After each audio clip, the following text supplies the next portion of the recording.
감사합니다.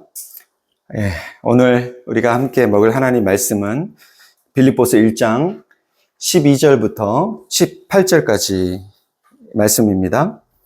같이 교독해서 읽어볼게요. 형제들아, 내가 당한 일이 도리어 복음 전파에 진전이 된 줄을 너희가 알기를 원하노라.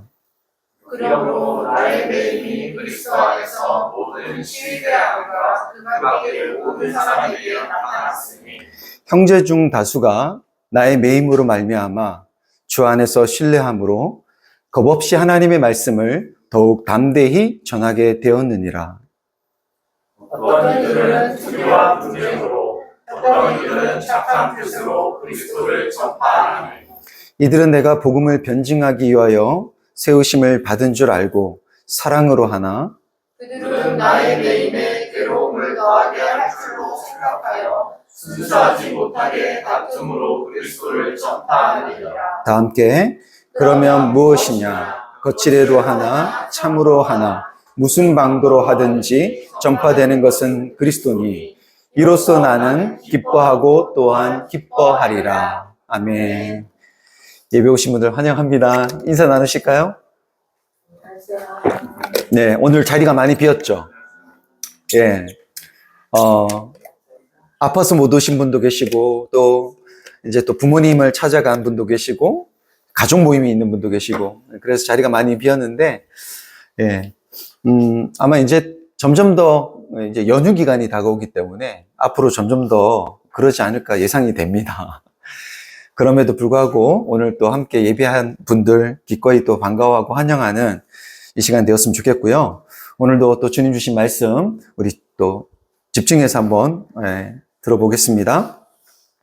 오늘의 제목은 갈등과 반대에도 기뻐할 수 있는 이유라는 제목으로 주님 말씀 나누겠습니다. 빌립보서 1장을 아직 계속 나누고 있는데요. 지난주에 여러분 말씀을 한번 생각해 보시면 우리가 그 빌립보 교회, 사실 바울을 지원해줬던 굉장히 훌륭했던 교회죠. 그러나 이 빌립보 교회 안에도 다툼과 분쟁이 있다는 것을 우리가 알게 되었죠. 그 갈등의 중심에 있는 사람은 두 여성 리더십이었죠. 이 유오디아와, 사장에 가면 그게 드러나는데 이 유오디아와 순두계라는 두 여인입니다.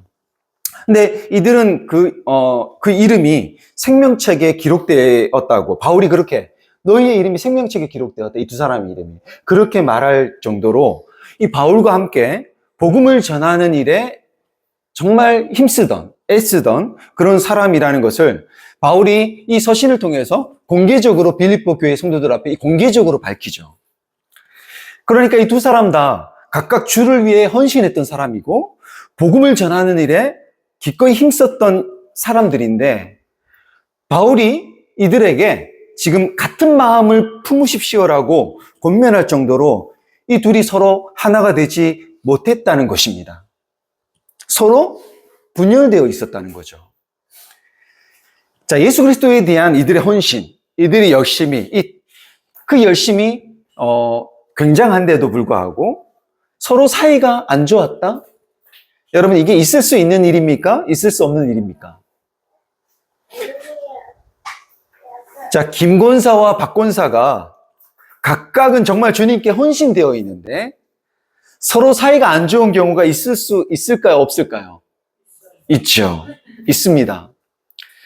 저는 심지어 교회 안에 우리가 그런 일들을 보게 되는데요. 저는 심지어 주께 헌신한 자기의 삶을 정말 이제 주님께 드리겠다고 그렇게 헌신한 사역자인 전도사님 두 분이 늘 서로 만나면 다투고 서로를 너무나도 싫어하는 경우를 봤습니다. 정말 그 좁은 사무실, 같은 그 사무실 그 공간 안에 있는데도 불구하고 사무적인 일 때문에 어쩔 수 없이 말하는 경우를 제외하고는요, 두 사람이 만날 일도 없고 지극히 일상적인 대화조차도 하지 않는 거죠. 그런 일들이 있는 거죠.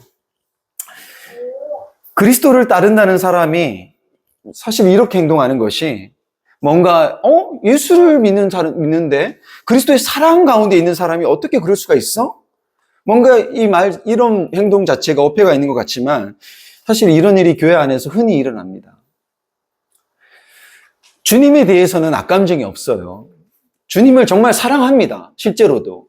그런데 교회 안에 불편한 감정이 드는 사람이 있을 수 있습니다. 그럴 때 어떻게 해야 될까요? 어떻게 하면 좋을까요?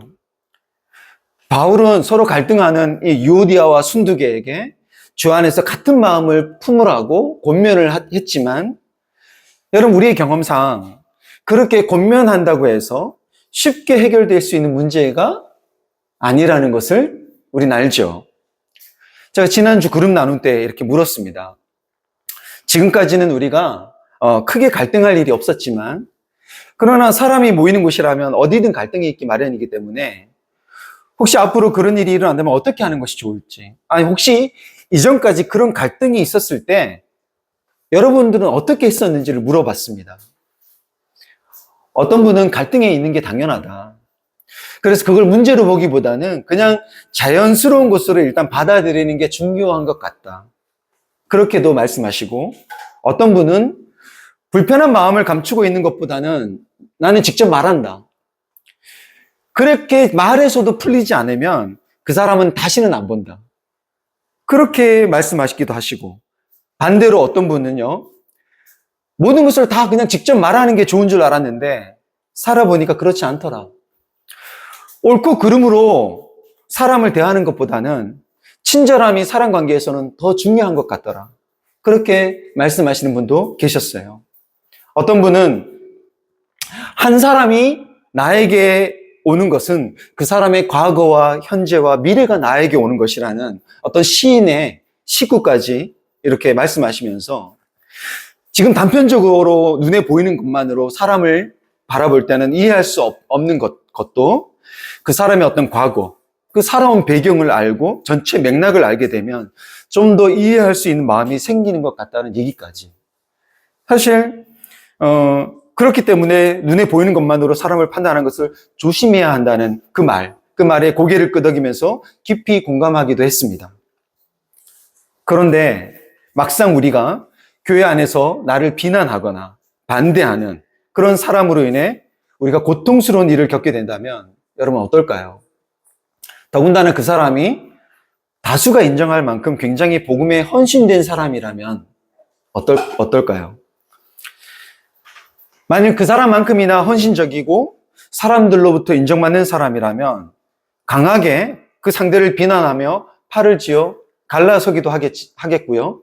또 상대적으로 크게 목소리를 낼 수 없을 만큼 입지가 좁다고 생각하는 사람이라면 조용히 떠나거나 할 것입니다. 물론 교회가 크면 선택지가 좀 많죠. 그렇기 때문에 쉽게 빨리 이렇게 떠나기보다는 좀 더 머물 수는 있습니다.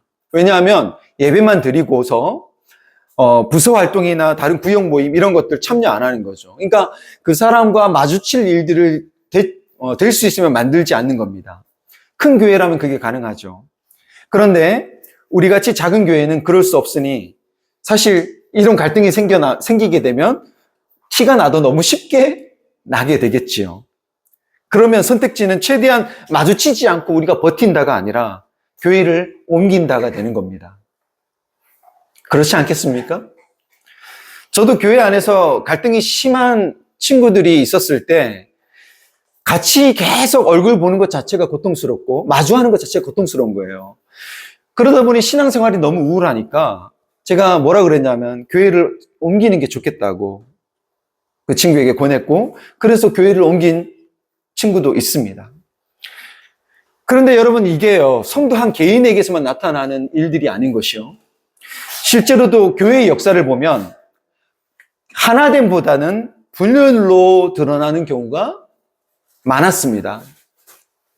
그것을 우리가 잘 알 수 있는 것이 뭐냐 하면 수많은 교단입니다. 그 교단이 증거입니다. 현재 제가 우리나라 개신교 교단이 몇 개나 있는지를 한번 알아봤는데요. 문체부에서 확인한 게 개신교 교단이 126개랍니다. 여러분, 저는 몇 개 안 되는 줄 알아요, 사실. 근데 말이 됩니까? 제가 알고 있는 건 정말 몇 개 안 돼요. 그런데 교단만 126개래요. 그리고 여기 이단까지 포함하면 380개 정도 됩니다. 정말 이렇게 많은지 몰랐어요. 안 그래도 많은데 거기에 하나를 더한 게 저희가 소속되어 있는 느헤미야입니다. 안 그래도 많은데. 느헤미야도 기존 교단이 불편해서 새로 만든 거예요. 그렇게 따지고 보면, 여러분, 이 갈등 때문에 갈라서지 않은 그런 교단이 없습니다. 그런 역사와 우리의 현실을 볼 때, 여러분, 바울이 권면한 것처럼 주 안에서 같은 마음, 이 한 마음을 품는다는 것은 어쩌면 불가능에 가까운 게 아닌가 싶기도 해요. 그렇다면 바울의 이 권면, 그 권면은 우리의 현실과는 거리가 먼, 정말 실현 불가능한 그것을 주문하는 소위 강단에서 세상 물정을 모르는 목사들이 강단에서 외치는 너무나 뻔한 말, 그런 말 아닐까요? 우리의 현실에는 아무짝에도 쓸모없는 허공을 치는 말, 그런 말은 아닐까 싶은 겁니다. 그렇게 말했지만 우리의 실제 삶을 통해서 드러나는 건 분열이었으니까요. 여러분, 빌립보 교회가 겪고 있는 그 갈등과 분쟁, 바울은 그것을 겪었을까요? 겪지 않았을까요? 바울 역시도 겪었습니다. 그래서 바울은 오늘 본문에서 자신이 당한 일에 대해서 언급하죠. 그는 사슬에 매여 감옥에 갇히기까지 그는 숱한 고난을 당했습니다. 같은 동족인 그 유대인들에게 늘 비난당하기 일쑤였고요. 과격한 종교적 열심당에 의해 죽을 만큼 괴롭힘을 당했습니다. 그리고 결국 로마의 감옥에 갇히게 되죠. 그때에도 로마 시민권을 내세워 간신히 채찍질을 면하긴 하지만 여러분, 명색뿐인 그 재판이 그의 인생 내내 따라다녔습니다. 부당하고 아무 이유 없는 모욕과 수치를 당했고 악의적인 허위 진술과 음모의 대상이 되었습니다. 그는 인기나 돈을 바라는 그 관리, 그리고 지나치게 격식을 차리는 율법주의 때문에 감옥에 갇히게 되었습니다. 그를 둘러싼 속임수나 위법행위와 비방들은 믿기 어려울 정도였습니다. 그런데도 그는 그가 당한 일들을 되돌아보면서 놀라운 주장을 합니다. 바로 내가 당한 일이 복음 전파의 진전이 되었다는 것입니다. 여러분, 이게 이렇게 말할 수 있을까요? 내가 당했던 그 수많은 어려움과 그 고통들, 그 고난들, 그 억울한 그 일들, 그것이요, 도리어 복음 전파의 진전이 되었다는 거예요. 물론 이 바울의 선교 여행에서, 지난날의 그 선교 여행에서 바울에게 격려가 되었던 일들도 있죠. 바울에게 도움이 되고 위로가 되었던 그런 사람들도 있었고, 그런 일들도 많이 있었습니다. 그러나 바울이 지금 말하는 이 도리어라고 하는 이 말은요, 그를 괴롭혔던 복음 전파를 가로막았던 그 일들, 그의 삶에 드리워진 어두운 것들에 대한 것들입니다. 악의적인 비방과 거짓말, 허위 진술과 부당한 판결, 순회 사역을 중단할 수밖에 없었던, 그를 매이게 했던 그 사슬과 감옥, 그리고 자기 동족에게 맞서 가이사에게 항소해야 했던 정신적인 혼란, 그뿐만 아니라 육체적으로 억압당하는 것들, 그런 것들을 말하는 것이거든요. 그런데 바로 그것이 복음의 진보를 가져온 것들이라고 바울은 말하고 있는 겁니다. 바울이 빌립보 교회에 이와 같은 편지를 쓰고 있는 이 순간에도 바울은 지금 로마에서 사슬에 매여 있어요. 그는 내가 매여 있다라고 얘기합니다. 그리고 그 사슬에 매여 감옥에 갇힌 상태에 있는 거죠. 그리고 이 바울의 이 매임으로 인하여서 로마 교회의 형제들이 둘로 나뉘어져 있었습니다.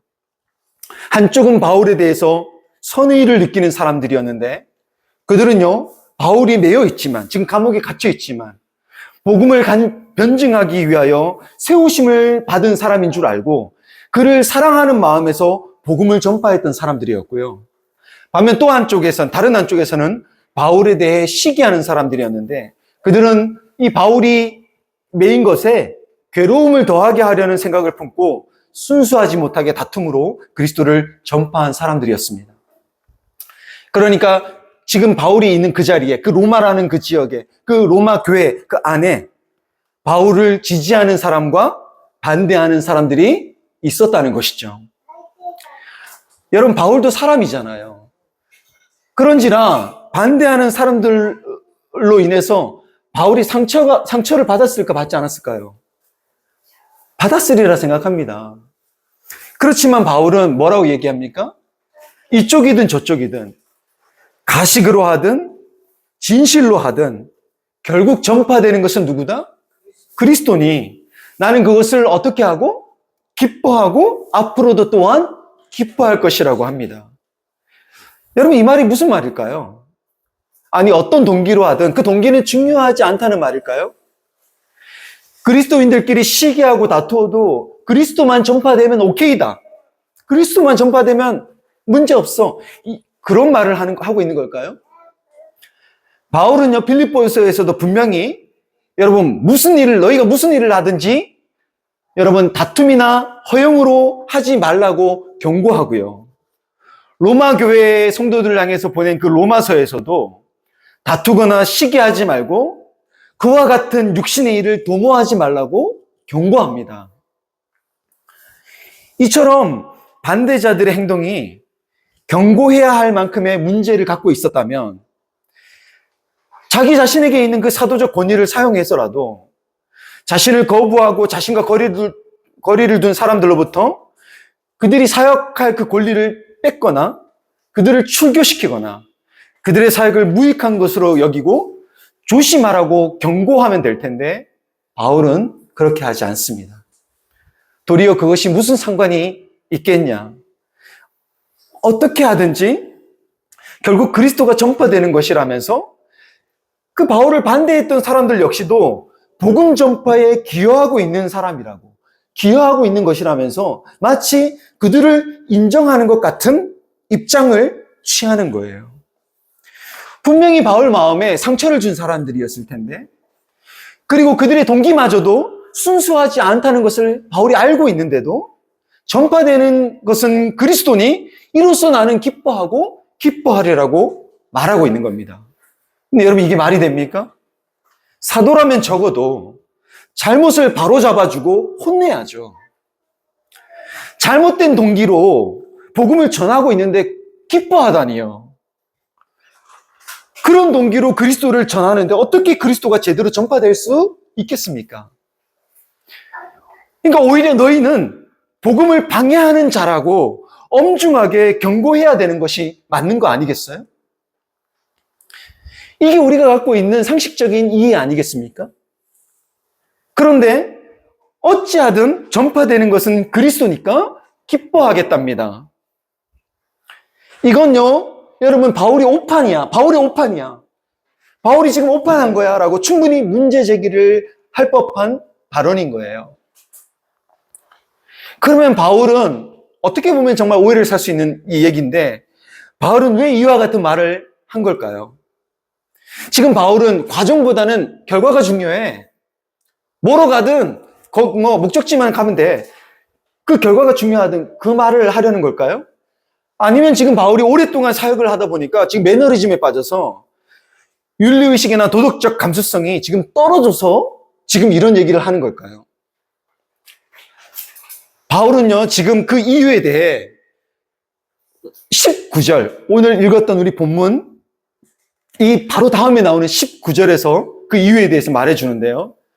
이것은요, 다른 번역보다는 공동 번역이 굉장히 잘 번역해 했습니다. 이 이유를, 이 19절인데 이것을 다 같이 한번 읽어보겠습니다. 시작.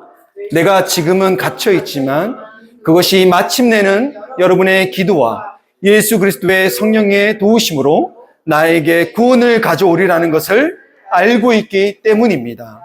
그러니까 내가 지금 기뻐하고 앞으로도 기뻐하겠다는 것은, 그 이유는 지금 나의 매임이나 그로 인하여 생기는 다툼과 분쟁과 시기가 우리를 지금 어렵게 하지만 복음은 결코 그런 것으로 인해 중단되거나 망하지 않는다.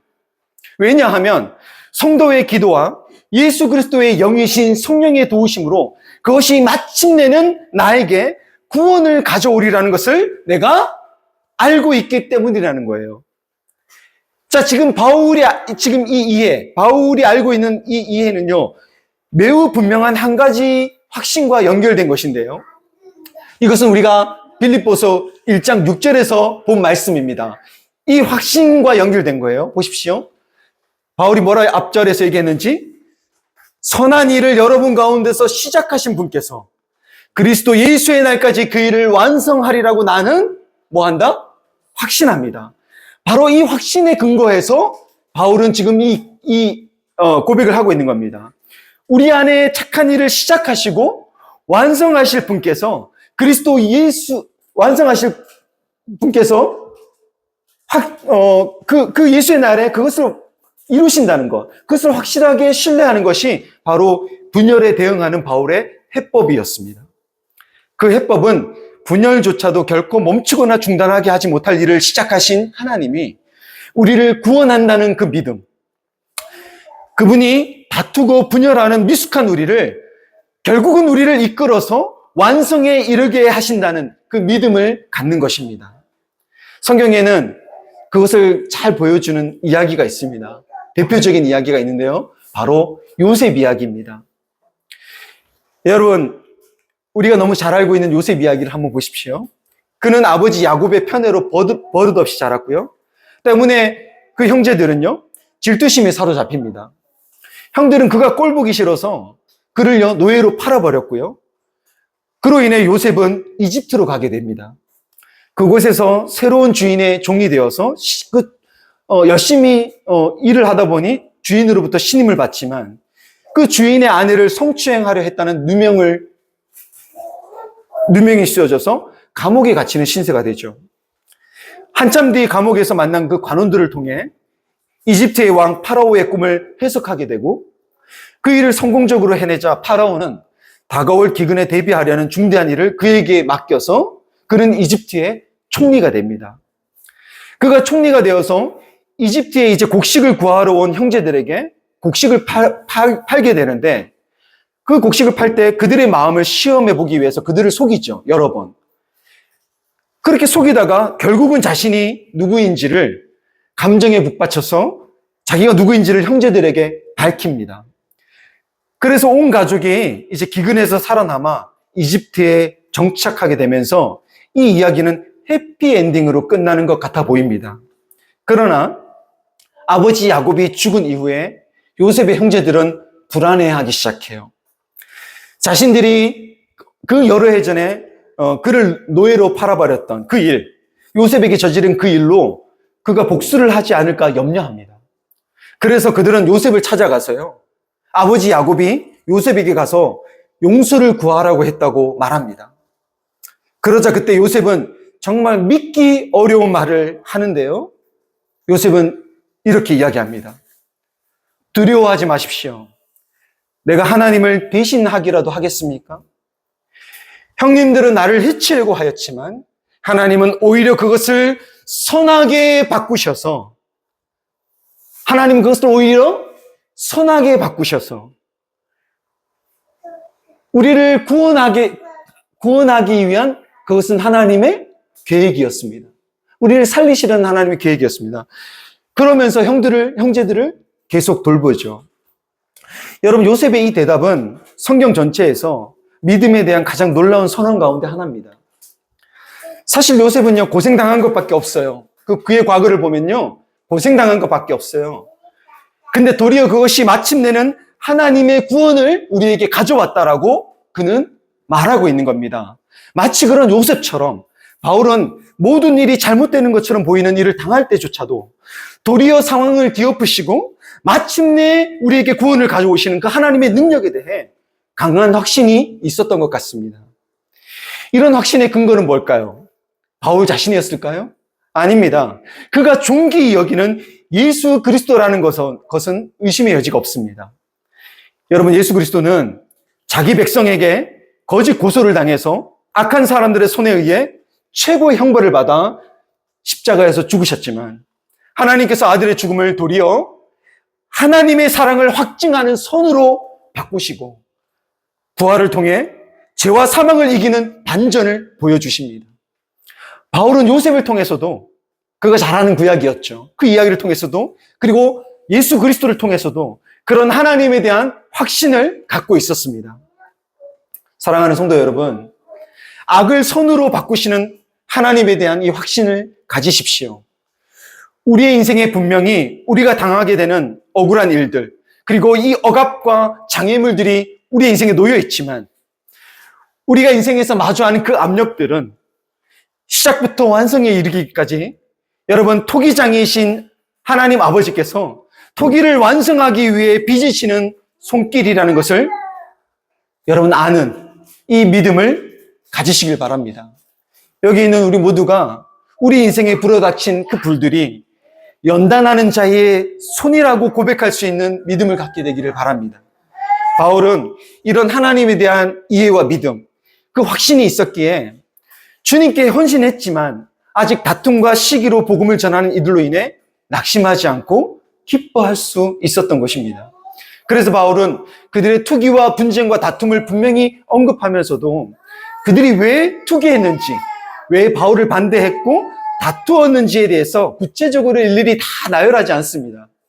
그들의 태도를 지적하고 경고하는 것을 여러분 먼저 하지 않습니다. 여러분, 그것이 저와 여러분에게도 필요합니다. 저도요, 여러분, 어떤 때는 어떤 말과 행동들을 볼 때, 저건 아닌데?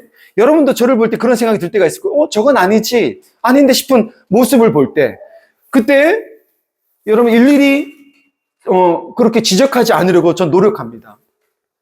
여러분, 그리스도인이라고 할지라도 그 신앙의 수준과 정도에 따라 말을 들을 수 있는, 그 소화할 수 있는 그 정도가 다릅니다.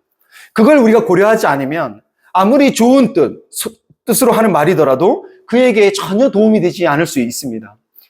그래서 성급하게 조언하려 하기보다 그저 그 모든 미숙함에서 우리를 구원하실, 즉 구원에 이르도록 자라게 하실 하나님을 바라보면서 시작도 하셨고 이제 완성도 하실 그분께 그의 영혼을 맡기는 겁니다. 그러니까 맡긴다는 것은 그렇다고 해서 손을 놓고 있는다는 것이 아니라요, 그를 위해 기도하며 성령의 도우심을 구하는 것입니다.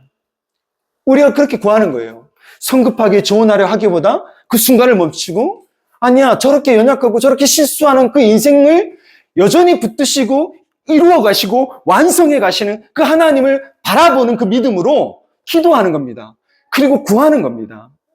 그럴 때 내 안에 그 불편했던 그 사람을 향한 제 안에 있는 그 불편한 마음도 여러분 부드러워지는 마음으로, 부드러운 마음으로, 그 굳은 마음이 부드러워지는 것을 경험합니다. 저는 이처럼 하나님에 대한 이유와 이 믿음에 있어서 우리를 포함한 이 땅의 모든 교회의 교우들이 하나가 되기를 바랍니다. 교단은 달라도, 모임의 형식과 방식은 달라도 우리 안에 착한 일을 시작하시니, 그리고 이루실 이에 대한 그 믿음, 그분이 다스리시며 마침내 구원을 이루시고 완성하리라는 것을 아는 그 믿음, 그 믿음에 있어서 우리 모두가 하나가 되기를 기도합니다. 그런 하나님에 대한 믿음과 이해로 같은 마음을 품게 되기를 진심으로 바랍니다. 이 마음이 우리 안에 없을 때 안 그래도 없는 그 기쁨을 너무도 쉽게 빼앗겨 버리게 됩니다. 갈등과 다툼이 있을 때 너무 쉽게 미워하게 되고 원망하고 자책하게 되더라고요. 바울의 고백처럼 여러분, 우리는 내가 이미 얻었다 함도 아니요 온전히 이루었다 함도 아니기 때문에 조금 더 앞서 있거나 뒤처져 있다고 해서, 또 심지어 엉뚱한 샛길로 빠졌다고 해서 나와 가는 길이 다르고 속도가 다르고 방향이 달라서 차이가 있을 수는 있겠지만, 그러나 마침내 우리를 완성에 이르게 하실 그 하나님에 대한 믿음과 그분을 볼 수 있는 이 안목이 있다면, 그런 차이로 인해 생길 수 있는 오해나 반대가 있어도, 심지어 서로를 등 돌리는 일이 있더라도 주 안에 있는 이 기쁨을 빼앗기는 일은 덜하지 않을까 싶습니다.